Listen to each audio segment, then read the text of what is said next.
Hello दोस्तों, आज मैं आप लोगों को बृहस्पतिवार व्रत की कथा बता रही हूँ। एक राजा था जिसके घर में अन्न और धन की कोई कमी नहीं थी, परंतु उसकी स्त्री बहुत ही कृपण थी। वह किसी भिक्षार्थी को कभी कुछ नहीं देती थी, सारे दिन घर के कामकाज में ही लगी रहती। एक समय साधु महात्मा बृहस्पतिवार के दिन उसके द्वार पर आए और भिक्षा की याचना की। स्त्री उस समय घर आंगन को लीप रही थी, इस कारण साधु महाराज से कहने लगी कि महाराज, इस समय तो मैं लीप रही हूँ, आपको कुछ नहीं दे सकती, फिर किसी अवकाश के समय आना। साधु महात्मा खाली हाथ चले गए। कुछ दिन के पश्चात वह साधु फिर आए और उसी तरह भिक्षा मांगी। रानी उस समय लड़के को खिला रही थी, कहने लगी कि हे महाराज, क्या करूं, अवकाश ही नहीं है, इसलिए आपको कुछ नहीं दे सकती। तीसरी बार महात्मा आए तो भी उसी तरह उनको टालना चाहा, परंतु महात्मा कहने लगे कि यदि तुमको बिल्कुल अवकाश हो जाए तब तो तुम मुझको भिक्षा दोगी। रानी कहने लगी कि हाँ महाराज, यदि ऐसा हो जाए तो बहुत ही कृपा होगी। साधु महात्मा कहने लगे कि अच्छा, मैं तुमको एक उपाय बताता हूँ। बृहस्पतिवार को दिन चढ़ने पर उठो और सारे घर में झाड़ू आदि लगाकर कूड़ा एक तरफ इकट्ठा करके रख दो। घर में चौका मत लगाओ। फिर स्नान आदि करके घर वालों को कह दो कि वह हजामत आदि अवश्य बनाए। रसोई बनाकर चूल्हे के पीछे रखा करो, सामने कभी न रखो। सायंकाल को बहुत अंधेरा होने के पश्चात दीपक जलाया करो तथा बृहस्पतिवार को पीले वस्त्र कभी मत धारण करो, ना ही पीले रंग की चीजों का भोजन करो। यदि ऐसा करोगी तो तुमको घर का कोई काम नहीं करना पड़ेगा। रानी ने ऐसा ही किया। बृहस्पतिवार को खूब दिन चढ़ने पर उठी, झाड़ू आदि लगाकर कूड़े को एक तरफ इकट्ठा कर दिया। पुरुषों ने भी हजामत आदि बनवाई। भोजन बनाने के पश्चात चूल्हे के पीछे रख दिया। उसके पश्चात वह सब बृहस्पतिवारों को ऐसा ही करती रही। अब कुछ दिनों के बाद उसके घर में खाने तक को दाना भी न रहा और भोजन के लिए दोनों समय तरसने लगी। राजा रानी से कहने लगा कि रानी, तुम यहाँ पर रहो, मैं दूसरे देश को जाऊं, क्योंकि यहाँ पर मुझे सभी मनुष्य जानते हैं, इसलिए कोई कार्य भी नहीं कर सकता। देश चोरी परदेश भीख बराबर है। ऐसा कहकर राजा परदेश चला गया। वहाँ जंगल में जाता और लकड़ी काट कर लाता तथा शहर में बेचता। इस प्रकार जीवन व्यतीत करने लगा। राजा के घर रानी और दासी दुखी रहने लगी। किसी दिन भोजन मिलता और किसी दिन पानी पीकर रह जाती। एक बार जब रानी और दासी को 7 रोज बिना भोजन के व्यतीत हो गए तो रानी ने अपनी दासी से कहा, हे दासी, यहाँ पास के नगर में मेरी बहन रहती है, वह बड़ी ही धनवान है, इस कारण तू उसके पास जा और वहाँ से 5 सेर बेझर ला, जिससे कुछ समय के लिए गुजर हो जाए। इस प्रकार रानी की आज्ञा मानकर दासी उसकी बहन के पास गई। उस समय रानी की बहन पूजा कर रही थी, क्योंकि उस रोज बृहस्पतिवार था। जब दासी ने रानी की बहन को देखा तो वह बोली, हे रानी, मुझे तुम्हारी बहन ने भेजा है, मेरे लिए 5 सेर बेझर दे दो। इस प्रकार दासी ने कई बार कहा, परंतु रानी ने कुछ उत्तर न दिया, क्योंकि वह उस समय बृहस्पतिवार के व्रत की कथा सुन रही थी। इस प्रकार जब बांदी को किसी प्रकार का उत्तर न मिला तो वह बहुत दुखी हुई तथा क्रोध भी आया और लौटकर अपने गांव में रानी के पास आकर बोली, हे रानी, तुम्हारी बहन तो बहुत बड़ी आदमी है, वह छोटे मनुष्यों से बातें नहीं करती। जब मैंने उससे सब कहा तो उसने किसी प्रकार का उत्तर नहीं दिया। रानी बोली कि उसका कोई दोष नहीं है, जब बुरे दिन आते हैं तब कोई सहारा नहीं देता, अच्छे बुरे का पता आपत्ति काल में ही लगता है, जैसी ईश्वर की इच्छा होगी वह होगा, यह सब हमारे भाग्य का दोष है। उधर उस रानी ने देखा कि मेरी बहन की दासी आई थी, परंतु मैं उससे नहीं बोली, इससे वह बहुत दुखी हुई होगी। यह सोचकर कहानी को सुनकर और विष्णु भगवान का पूजन समाप्त कर वह अपनी बहन के घर चल दी और जाकर अपनी बहन से कहने लगी हे बहन, मैं बृहस्पतिवार का व्रत कर रही थी, तुम्हारी दासी आई, परंतु जब तक कथा होती है तब तक ना उठते हैं और ना बोलते हैं, इसलिए मैं ना बोली। कहो दासी, क्यों आई थी? रानी बोली, बहन, हमारे घर अनाज नहीं था, वैसे तुमसे कोई बात छिपी नहीं है, इस कारण मैंने दासी को तुम्हारे पास 5 सेर बेचन लेने को भेजा था। रानी बोली, बहन देखो, बृहस्पतिवार भगवान सबकी मनोकामना पूर्ण करते हैं, शायद तुम्हारे घर में अनाज रखा हो। इस प्रकार के वचन रानी ने सुने तो वह घर के अंदर गई और वहां उसे एक घड़ा बेजर का भरा मिला। तब वह रानी और बांदी बहुत प्रसन्न हुई और दासी कहने लगी, हे रानी देखो, वैसे ही हमको भोजन नहीं मिलता, इसलिए हम आज ही व्रत करते हैं। अगर इनसे व्रत की विधि और कथा पूछ ली जाए तो हमें उसे किया जा सकता है।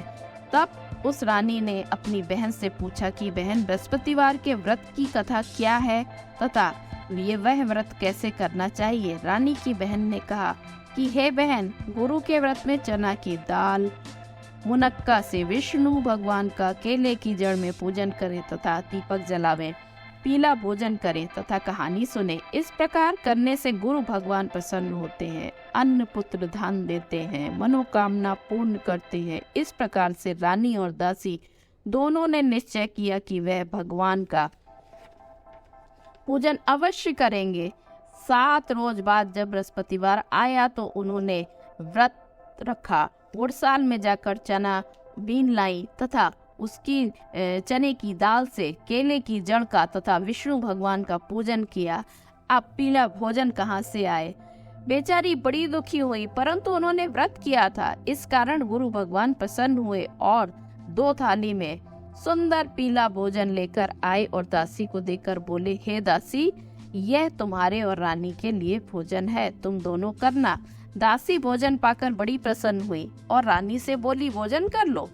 रानी को इस विषय में कुछ पता नहीं था, इसलिए वह बोली, अरे दासी, तू ही भोजन कर, क्यों हमारी व्यर्थ में हंसी उड़ाती है? दासी बोली, एक महात्मा भोजन दे गया है। रानी कहने लगी, वह भोजन तेरे ही लिए दे गया है, तू ही भोजन कर। दासी कहने लगी, वह महात्मा हम दोनों को 2 थालों में भोजन दे गया है, इसलिए हम और तुम दोनों ही साथ साथ भोजन करेंगी। इस प्रकार रानी और बांदी दोनों ने गुरु भगवान को नमस्कार करके भोजन प्रारंभ किया तथा वह प्रत्येक बृहस्पतिवार को गुरु भगवान का व्रत और विष्णु भगवान का पूजन करने लगी। बृहस्पतिवार भगवान की कृपा से रानी और दासी के पास फिर काफी धन हो गया और रानी फिर उसी प्रकार आलस्य करने लगी। तब दासी बोली, देखो रानी, तुम पहले इसी प्रकार आलस्य किया करती थी, तुम्हें धन रखने में कष्ट होता था, इस प्रकार सभी धन नष्ट हो गया। अब पुनः भगवान की कृपा से धन प्राप्त हुआ है तो फिर तुम्हें आलस्य होता है।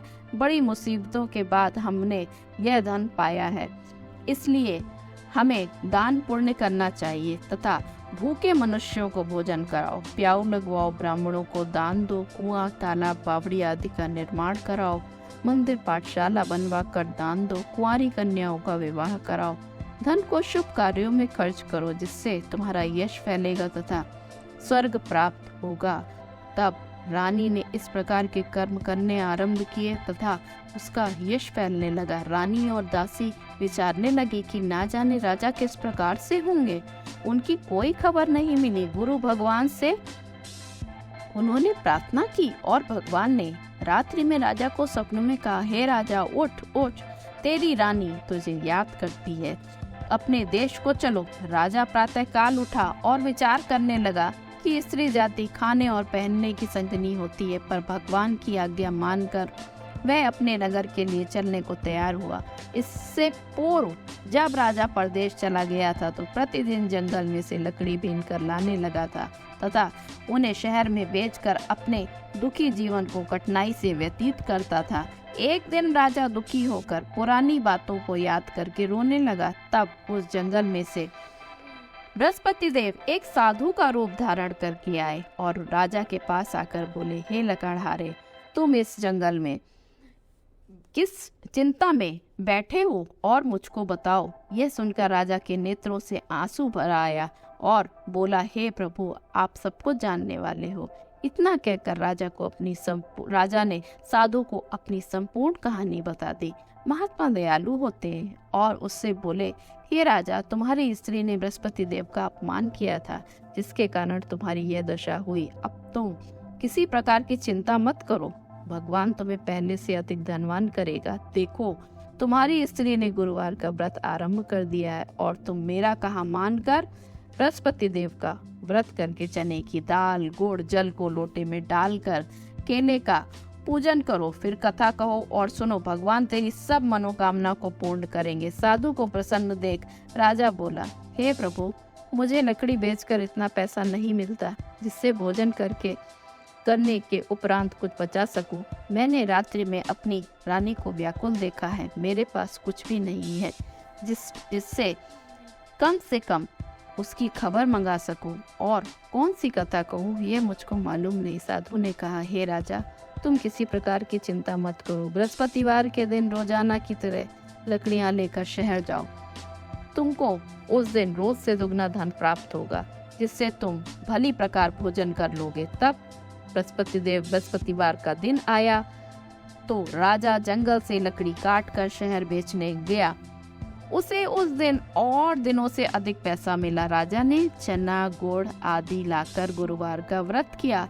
उस दिन से उसकी सब कठिनाइयां दूर होने लगी। परंतु जब दोबारा गुरुवार का दिन आया तो राजा व्रत करना भूल गया।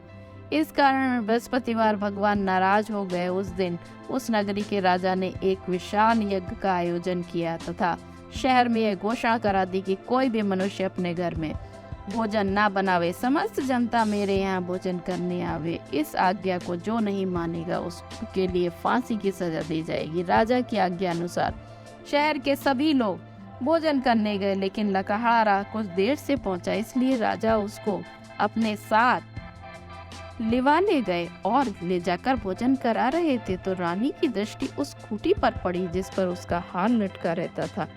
वह वहां पर दिखाई न दिया। रानी ने निश्चय किया कि मेरा हार इसने चुरा लिया है। उसी समय पुलिस बुलाकर उसे जेल खाने में डाल दिया। जब राजा जेल खाने में पड़ गया और बड़ा दुखी होकर विचार करने लगा कि ना जाने किस पूर्व जन्म के कर्म से मेरे लिए दुख प्राप्त हुआ है, और उसी साधु को याद करने लगा जो कि जंगल में मिला था।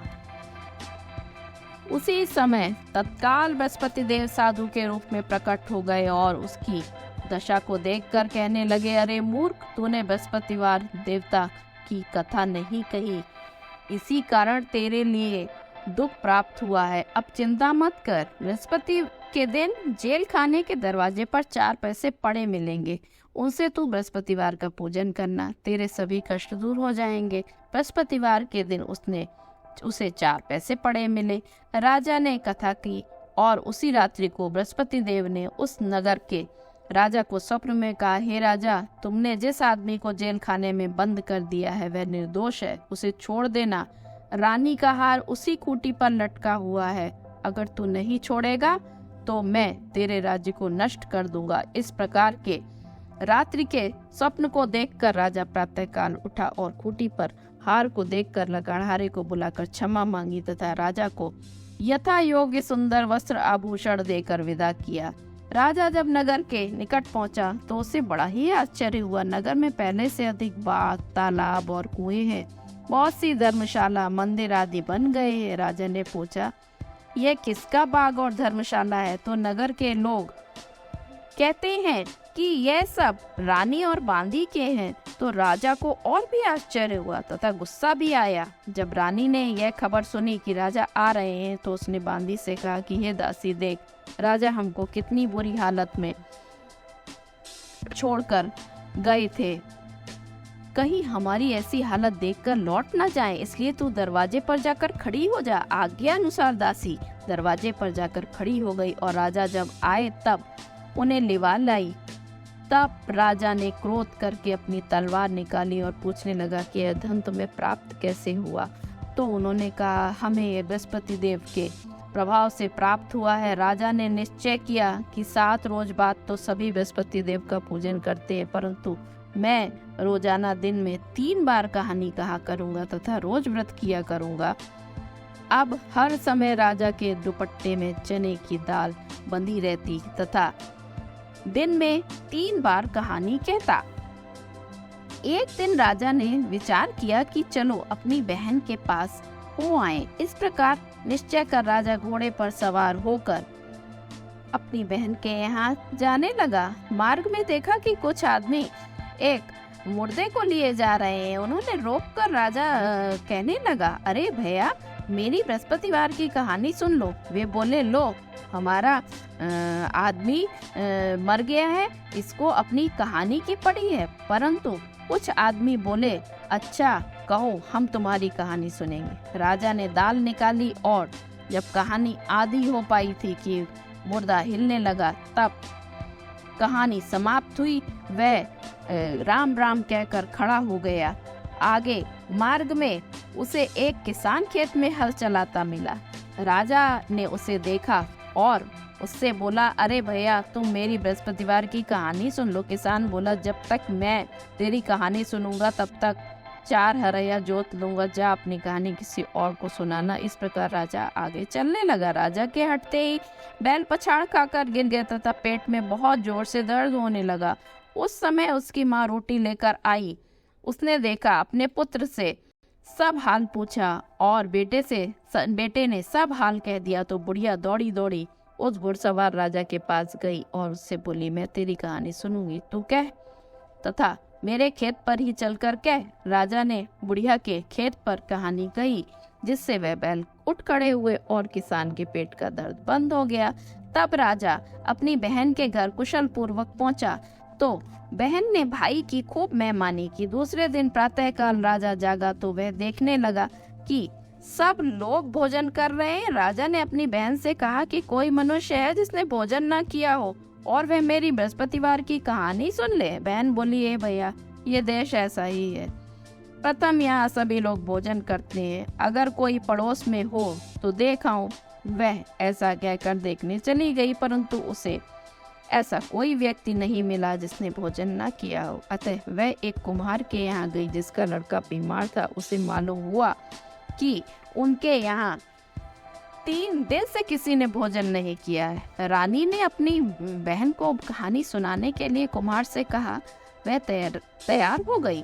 राजा ने वहां जाकर बृहस्पतिवार की कहानी कही, जिसको सुनकर उसका लड़का ठीक हो गया। अब राजा की प्रशंसा होने लगी।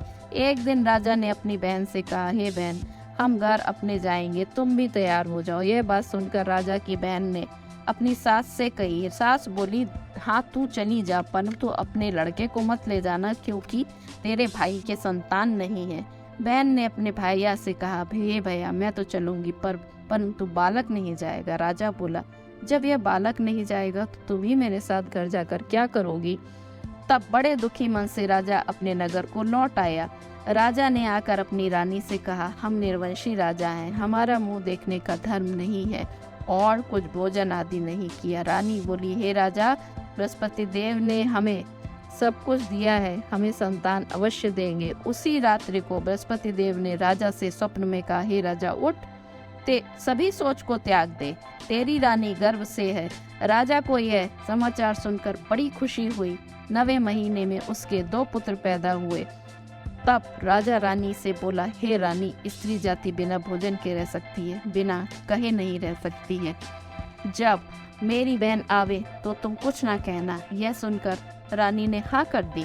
जब रानी राजा की बहन ने भाई के यहाँ आई, तभी रानी कहने लगी कि घोड़ा चढ़कर तो नहीं आई, गधे चढ़ी आई। राजा की बहन बोली, भाभी, मैं इस प्रकार से ना कहती तो तुम्हें संतान कैसे प्राप्त होती? बृहस्पति देव ऐसे ही हैं, जैसी जिसकी कामनाएं होती हैं सभी को पूर्ण करते हैं। जो भावना से प्रेम पूर्वक बृहस्पतिवार का व्रत करता है तथा कथा पढ़ता है अथवा सुनाता है तथा दूसरों को सुनता है, बृहस्पति देव उसकी सभी मनोकामनाएं पूर्ण करते हैं। बोलिए बृहस्पति देव की जय।